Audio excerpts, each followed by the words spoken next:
오늘 우리에게 주시는 하나님의 말씀은 마가복음 7장 24절에서 30절 말씀입니다. 신약성경 65쪽에 있습니다. 이제 제가 하나님의 말씀을 강독하겠습니다. 이것은 하나님의 말씀입니다. 하나님의 말씀에 경청하시기 바랍니다. 예수께서 일어나사 거기를 떠나 두로 지방으로 가사 한 집에 들어가 아무도 모르게 하시려 하나 숨길 수 없더라.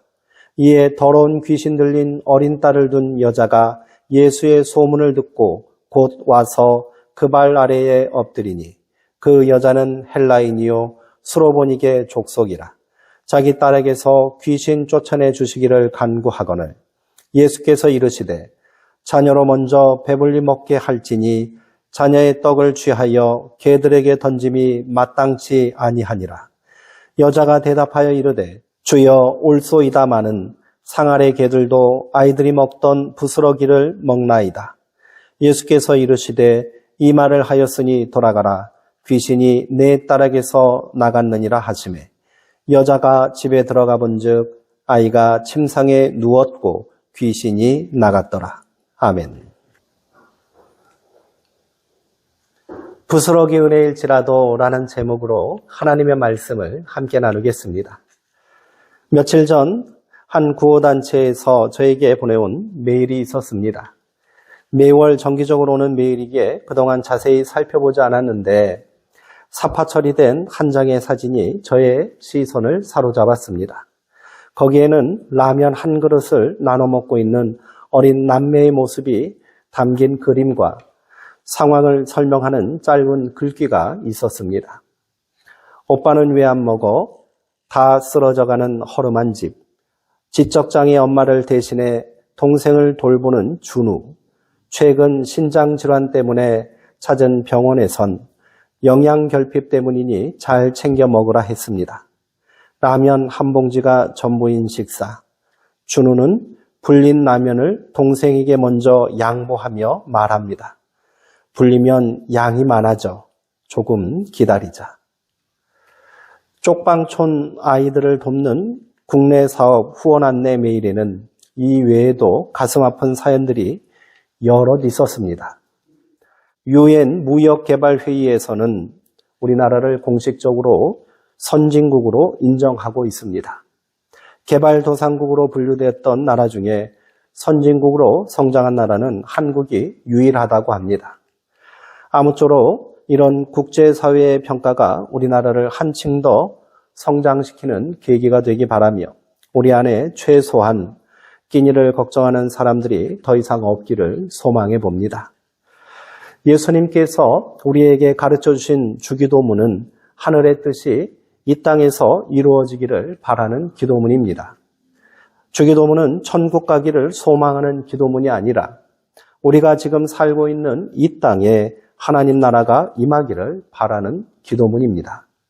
이 소망을 담은 기도문의 첫 번째 간구는 일용할 양식을 위한 기도입니다. 여기에는 하루 끼니를 걱정하는 사람들을 위한 소망이 담겨 있는 거겠지요. 일용할 양식을 걱정하는 사람들이 없는 세상을 이루는 것이 하나님 나라의 시작이라는 말씀 아니겠습니까? 주기도문이 진심을 담은 기도문이 되기 위해서 우리는 밥의 문제를 절대로 가벼이 여겨서는 안 될 것입니다. 오늘 제가 나눌 말씀은 밥에 관한 것입니다. 성경에는 떡이라고도 하고요, 빵이라고도 되어 있는데 같은 이야기겠지요. 오늘 말씀을 통해 육신을 위한 밥만이 아니라 생명의 밥으로 오신 예수 그리스도를 모두가 배불리 나누는 기쁨이 있기를 소망합니다.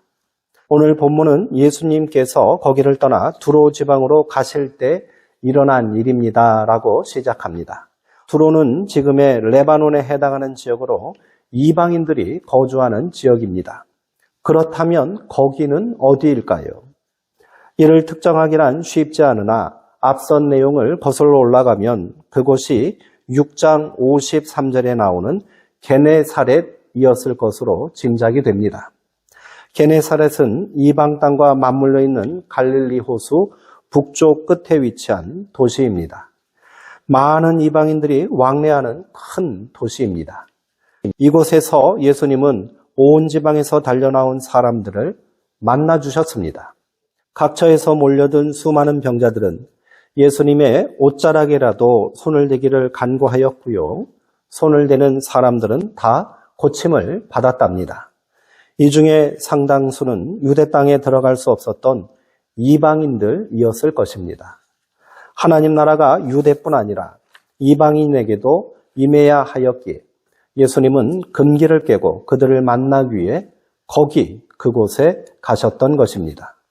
이때 예루살렘에서부터 예수님을 감시하러 따라다녔던 바리새인들과 서기관들이 또다시 등장합니다. 이들은 가버나움 논쟁 이후 예수를 어떻게 죽일까 모의하기 시작한 자들입니다. 이들이 제자들 중 몇 사람이 부정한 즉 손을 씻지 않고 떡을 먹는 것을 목격합니다. 이게 무슨 큰 범죄가 된다고 이들은 예수님을 거칠게 몰아세우며 어찌하여 당신의 제자들은 장로들의 전통을 준행하지 아니하고 부정한 손으로 떡을 먹느냐고 항의하였습니다. 이 일을 율법이 정한 정결 규정을 어기는 중대한 범죄라고 믿었기에 그리한 것처럼 보이나 이들의 비난은 결국 예수님을 향한 것이었습니다. 게네사렛 땅에서 거리낌 없이 이방인들과 어울리신 예수님의 하나님 나라 사역을 부정하고 고발하고 싶었던 것이지요. 예수님은 이들의 주장을 정면으로 반박하시면서 무리를 다시 불러 이렇게 말씀하셨습니다. 무엇이든지 밖에서 들어오는 것이 능히 사람을 더럽힐 수 없다. 오직 사람 속, 깊은 마음 속에서 나오는 것이 사람을 더럽힌다는 것을 너희는 알지 못하느냐. 그것은 너희 마음 속에 있는 온갖 더럽고 추한 욕망 덩어리들과 악한 생각이다. 예수님은 바리새인들과 서기관들의 더러운 속내를 고발하시며 논쟁의 종지부를 찍으셨습니다. 그리고 거기를 떠나 보란듯이 이방인들이 거주하는 부정한 땅으로 다시 들어가십니다. 그 땅이 바로 두로입니다. 그곳에 예수님의 소문을 듣고 찾아온 한 여인이 있었습니다. 성경은 그녀를 헬라인이요 수로보니게 족속이라고 소개합니다. 당시 헬라인이라 하면 고상하고 품위 있는 문명인이요 상류층을 뜻합니다. 또한 수로보니게는 옛 시리아 제국의 후예라는 자긍심이 담겨있는 이름입니다. 이 여인은 헬라의 귀족이었을 것입니다. 이런 고귀한 여인이 야만인 취급받는 갈릴리 출신의 한 사내 앞에 엎드리고 있습니다. 그녀가 예수님 발 아래 체면불구하고 엎드린 이유는 더러운 귀신 들린 어린 딸을 고치기 위함이었습니다. 이제 예수님은 이 여인에게 어떻게 반응하셔야 할까요? 제가 본문에 거기라고 언급한 게네사렛에서 있었던 일련의 사건을 길게 말씀드린 이유가 있습니다.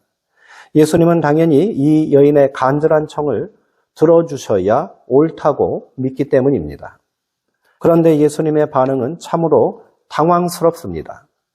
어린 딸을 고치기 위해 자기 앞에 엎드린 이 절박한 여인을 향해 예수님은 냉정하다 못해 비인간적인 비정함을 보이십니다.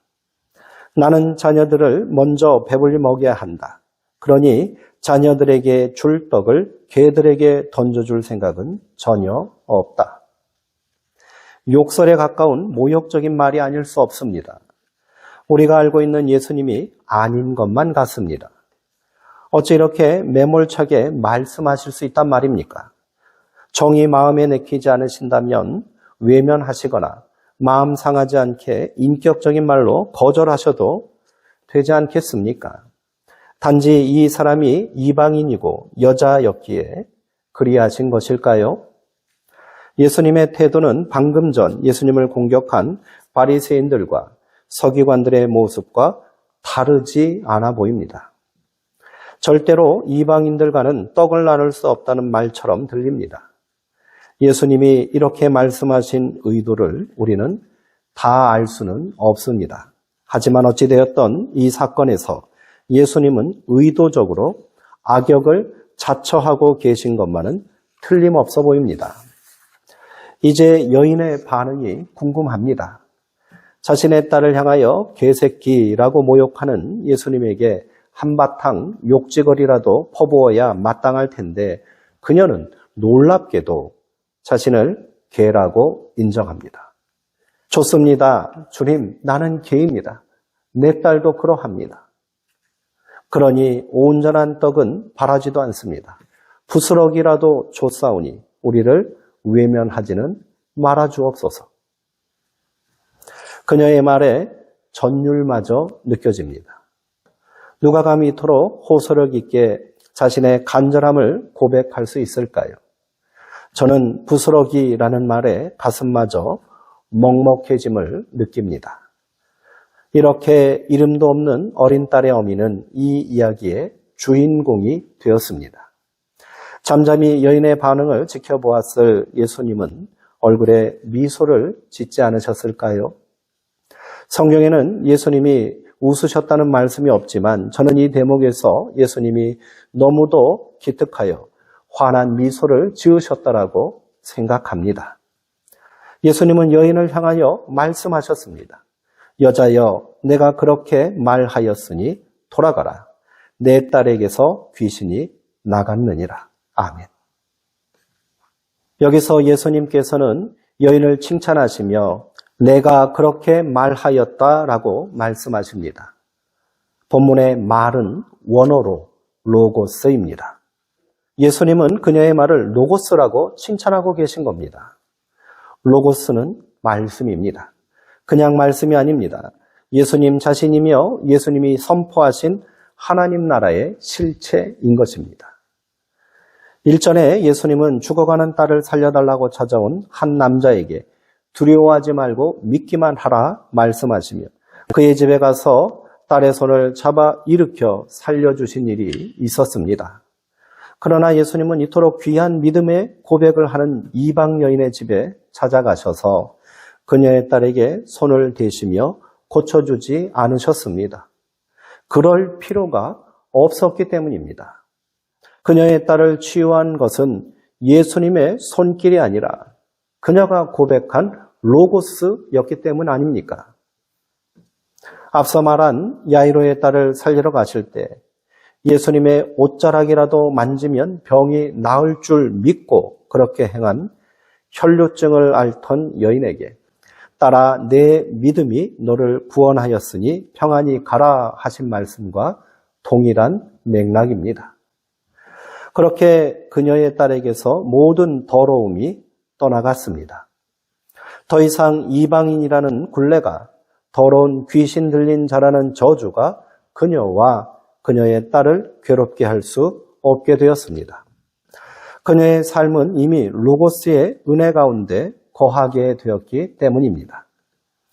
예수님께서 말씀이 육신이 되어 우리 가운데 오신 것처럼 우리도 말씀을 믿음으로 응답하는 삶을 통해 로고스의 영광에 참여해야 될 줄 믿습니다. 이제 예수님이 그녀를 향하여 그토록 모멸감을 느낄 폭언을 퍼부신 이유가 짐작이 됩니다. 예수님의 호통을 로고스, 하나님의 말씀으로 듣고 회개하기는커녕 더 큰 앙심을 품고 돌아갔을 바리새인과 서기관들과는 달리 그녀는 그 호통이 로고스임을 깨닫고 믿음으로 응답했던 것입니다. 그녀가 예수님의 발 아래 엎드린 것은 그대로 예배자의 모습 아니겠습니까? 예수 앞에 나와 경배하고 기도하는 모습과 다르지 않습니다. 예배는 축복과 은총의 자리입니다. 그러나 한편으로는 우리의 더러운 영을 꾸짖는 호통의 말씀을 만나는 자리가 되어야 한다는 사실을 잊지 말아야 합니다. 그 말씀이 로고스가 될 때 우리는 비참함과 모멸감을 경험할 수도 있겠지요. 그 말씀에 자신을 돌아보고 자신의 한계와 더러움을 고백하며 가슴을 치는 자리가 진정한 예배의 자리입니다. 하나님 나라의 경험과 생명의 도래는 이런 로고스의 고백을 통해 실현되는 것입니다. 이후 예수님은 본격적으로 이방 사역을 확대해 나가셨습니다. 두로를 지나 데가볼리로 향하셨고 거기서 만난 귀먹고 말 더듬는 또 다른 이방인에게 에바다의 기적을 선포하셨습니다. 에바다는 열리라라는 뜻입니다. 이제 이방의 땅이 로고스로 열리게 되었습니다. 이름 없는 한 이방 여인의 믿음이 그 땅을 열리게 하는 역사로 확장되게 된 것입니다. 예수님의 이방 사역은 이제 절정에 다다르게 됩니다. 주님은 유대 땅 벳세다에서 하셨던 것처럼 이방 땅에서도 사람들에게 밥을 나누어 주셨습니다. 또 한 번의 오병이어의 기적이 일어난 것입니다. 그렇게 데가볼리 인근에 모인 4,000명의 이방인에게도 하나님 나라의 자녀되는 영광을 맛보게 하셨습니다. 이방 사역을 마치고 유대 땅으로 돌아온 예수님에게 또다시 바리새인들이 찾아왔습니다. 이들은 예수님을 향하여 하늘로부터 오는 표적을 요구했습니다. 이방 땅을 다니며 더러운 이방인들과 어울리는 것도 모자라 그들과 함께 밥까지 먹고 온 예수님을 도무지 용납할 수 없다는 태도입니다. 바리새인들의 비난은 한마디로 내가 그러고도 하나님의 아들이라 할 수 있느냐? 내가 한 짓이 얼마나 큰 범죄인 줄 너도 알고 있을 것이니 여전히 내가 메시아라고 우긴다면 그 징표를 우리에게 보이라라는 것입니다.